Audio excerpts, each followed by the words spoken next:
Welcome to another show. Today we're going to look at the most convoluted comic book storylines ever. Comic books, like any other medium, have had their ups and downs. Today we're going to discuss some of the most controversial and convoluted storylines in Marvel and DC Comics. Snowbirds Don't Fly. In 1971, DC Comics decided to teach kids about the horrors of abuse by getting Roy Harper, best known as Speedy, hooked on the stuff and entering a life of petty and pathetic crime. The whole thing reads like the reefer madness of addiction, including a shocked Green Arrow exclaiming, "My ward is a key." The brief series is essentially a PSA on abuse, where Green Arrow catches Harper involved with a gang of street thugs mugging people for drug money. Oliver doesn't believe that Speedy is an addict until he sees it with his own eyes, which you can see in all its glory above. Since 1970s, comic book is apparently as easy to kick as a Peeps addiction. Harper quits cold turkey. Arrow and Green Lantern work together to color coordinate and take down the drug kingpin that's putting the stuff on the street. When one of his former pals dies, Speedy is shown attending the funeral, an effort by the writers to hammer home the dire consequences of abuse to their readers. When addiction was, and is, a very real problem, and writer Denny O'Neil wanted to do something that merged his love of writing and social advocacy. His decision to make a well-known character the comic book poster boy for addiction was an odd one, though hopefully one that did some good.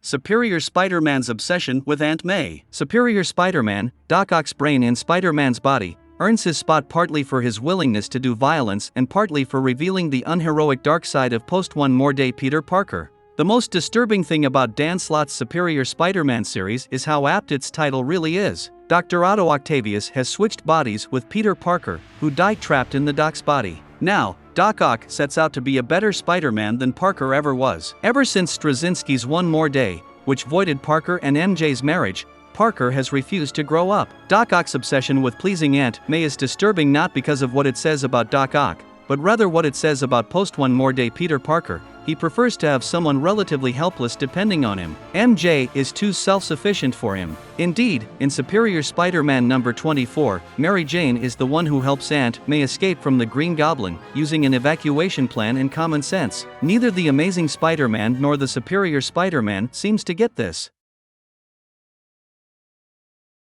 This entry is in fact an animated movie based in the continuity of the Batman Beyond animated series, and not in any actual comic. The development of Tim Drake into Joker Jr. is one of the most controversial storylines to date. Back during his time as Robin, Tim Drake is captured and tortured for weeks by the Joker and Harley Quinn, where he is brainwashed and, eventually, transformed into an adolescent version of the Joker. Batman finally manages to track them down, and the Joker tells Drake to kill Batman. Drake still retains a small piece of himself and instead shoots the Joker, killing him. He suffers a complete mental breakdown, but eventually recovers, though Batman refused to ever let him be Robin again. Drake seemingly settles down into a normal life, though an even darker twist: the Joker installed a microchip that allows his consciousness and physical form to subvert Drake's, morphing the former Boy Wonder into a Joker clone, is later revealed. The idea of the Joker torturing a kid for weeks and turning him into a deformed miniaturized version of himself was pretty shocking. It ended up being the death of the Joker, in the animated world, anyway,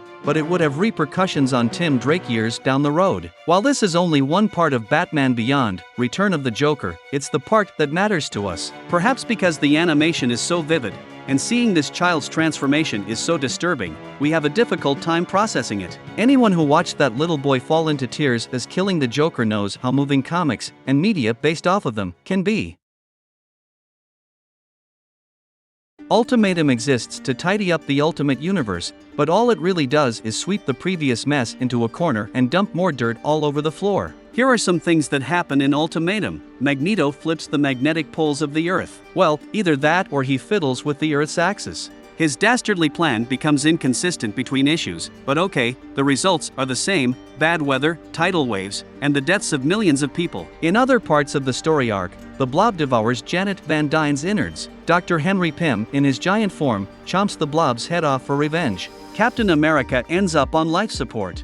Thor trades his life and soul for Valkyries in the land of the dead. Magneto uses Iron Man's and Cyclops' powers to obliterate Wolverine. Magneto talks about mind-messing until Cyclops blows his head off with his I-beam. Meanwhile, in a move that infuriated readers, fan favorites die without even putting up a fight. As for actual ties to Ultimates 3, there are surprisingly few. Magneto has Thor's hammer. Check. Magneto is mad because his kids are dead. Check. An assassin puts a bullet through Cyclops' head as he is giving a speech. It's not just any bullet, either. It's the same bullet that killed the Scarlet Witch. And Quicksilver isn't dead after all. Check and mate. That's about it for story-relevant tie-ins. Everything else, Iron Man's sex tape drama, numerous sources of tensions between characters, why Captain America hates France, is all brushed aside to make room for orgiastic carnage.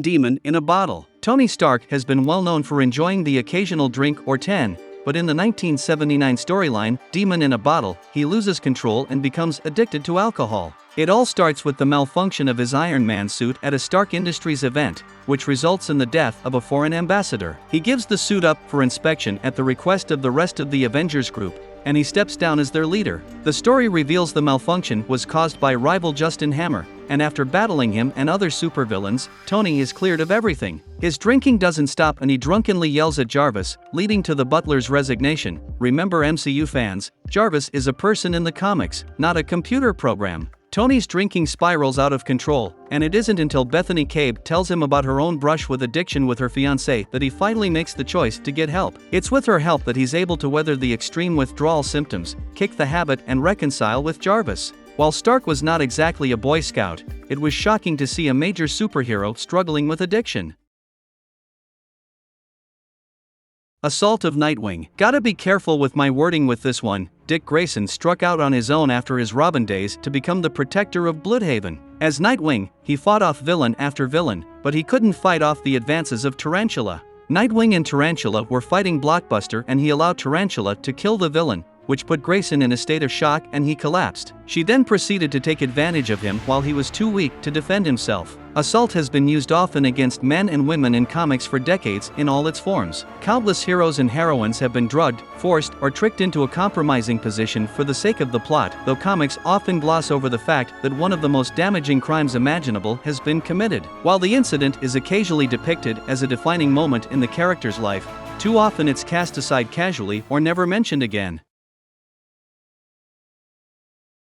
Punisher steamrolling Wolverine. Preacher creator Garth Ennis didn't merely reinvent the Punisher franchise for Marvel Knights and Punisher Max, he gave Frank Castle new death-bringing life. It's Ennis's legacy of true grit that we find in the best moments of Netflix's Daredevil series. In Marvel Knights, a PG-13 precursor to Punisher Max's uncompromising brutality, there is a moment that stayed with us long after we put the comic down. In Volume 5 numbers 16 to 17, the Punisher shotgun blasts the skin and soft tissue off of Wolverine's face, runs him over with a steamroller, and parks the freaking thing on top of Wolverine's crushed frame. Arguably, Frank Castle does far worse in other series, but this, to us, represents a uniquely nightmarish scenario. Unlike most of Castle's foes, Wolverine can't be killed this way, though he can feel pain. So he's alive, mangled, and in agony beneath that steamroller, robbed of a quick death by his healing factor.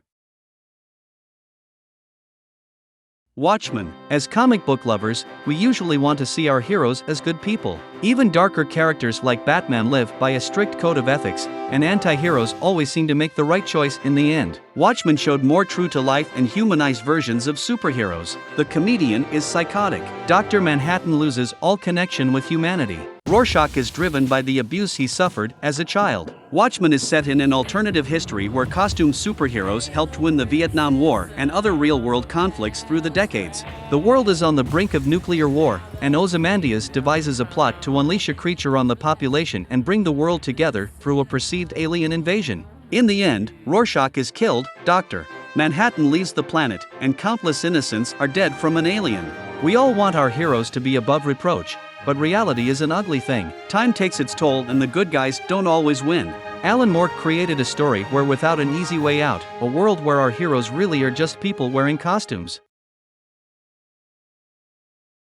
Sins past. In Spider-Man lore, Gwen Stacy has revered status as being the first person Peter Parker lost because of Spider-Man, which was a highly controversial moment in its own right. Her death had a tremendous impact on him as a character. She sure didn't look like the type, but in one of the most shocking moments in comic history, she not only cheats on him, gets pregnant and has twins, but the father is his arch nemesis. In 2004 to 2005, the Sins Past storyline by J. Michael Straczynski had Gwen traveling to France and being seduced by Norman Osborn. She gave birth to twins in France and was planning to go back and raise them with Peter, but Norman had other plans. Fearing problems with his heir apparent, Norman killed Gwen and raised the children as his own. Given the pure relationship between Stacy and Parker, fans were outraged that she would be shown cheating on him with Osborn, of all people, a betrayal that someone cheapens the impact of her death. Straczynski planned on Parker being the father, but the higher-ups didn't like the idea of him having adult kids. Straczynski hated how it turned and wanted it retconned,